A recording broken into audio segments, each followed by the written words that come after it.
Is your SIM card not working in your old phone?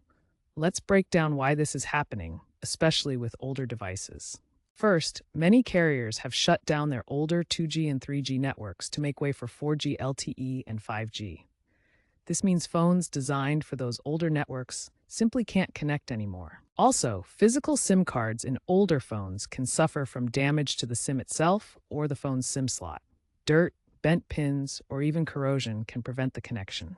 First, power cycle your phone. Turn it off, remove the SIM card, wait about 30 seconds, reinsert the SIM, and then turn the phone back on. This can often resolve temporary glitches. Next, carefully inspect the SIM card and the SIM slot. Use a soft, dry cloth or compressed air to gently clean both. Make sure the SIM card is properly seated with the notch aligned correctly. If the SIM card is damaged, contact your carrier for a replacement. If your phone is compatible, you might need to adjust the APN access point name settings. You can usually find these settings in your phone's network options or search online for your carrier's specific APN settings. Keep in mind that even with these fixes, your old phone might still not work if it's incompatible with the carrier's current network technology. Consider these steps to breathe life back into your device.